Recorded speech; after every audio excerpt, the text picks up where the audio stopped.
ভারতের ১৭০টি মাদ্রাসা বন্ধ করে দেওয়ায় উত্তরাখণ্ডের মুখ্যমন্ত্রী পুষ্কর সিং ধামির উপর ক্ষোভ ঝাড়ল কংগ্রেস। এ ঘটনায় তীব্র নিন্দা এবং উদ্বেগ জানিয়েছে দেশটির সাধারণ আলেম সমাজ।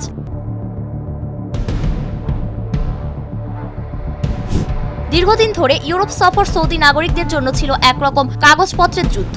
সেই শক্তির ঝলক দেখালো মধ্যপ্রাচ্যের প্রভাবশালী দেশটির জন্য খুলছে ইউরোপের দ্বার।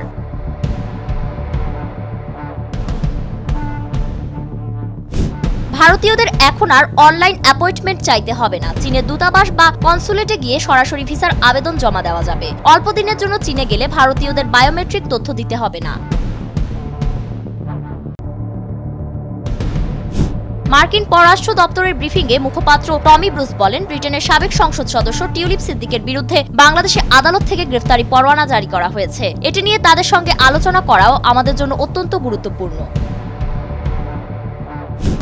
কক্সবাজারের টেকনাফের নাফ নদী ও বঙ্গোপসাগরে মাছ ধরতে গিয়ে বিভিন্ন সময়ে আরাকান আর্মির হাতে আটক রোহিঙ্গা সহ ৫৫ জেলেকে ফেরত আনল বর্ডার গার্ড বাংলাদেশ। ফেরত আসা জেলেদের মধ্যে ১৩ জন বাংলাদেশি, ৪২ জন রোহিঙ্গা।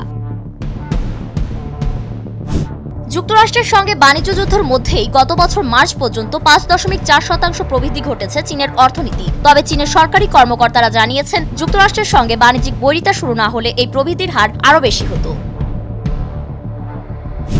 বৈদ্যুতিক গাড়ির বৈশ্বিক বাজার পর্যবেক্ষণকারী সংস্থা রোমোশন জানিয়েছে, চলতি বছর জানুয়ারি থেকে মার্চ পর্যন্ত গত বছরের একই সময়ের তুলনায় ২৯% বেশি অর্থাৎ ৪১ লাখ বৈদ্যুতিক গাড়ি বিক্রি হয়েছে।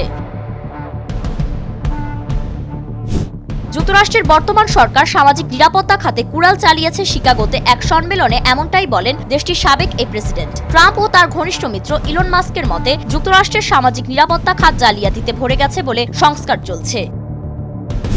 প্রস্তাবিত বাজেট ছেঁটে ফেলার ফলে আফ্রিকা ও ইউরোপের অন্তত ৩০টি মার্কিন কূটনৈতিক মিশন বন্ধ হয়ে যেতে পারে।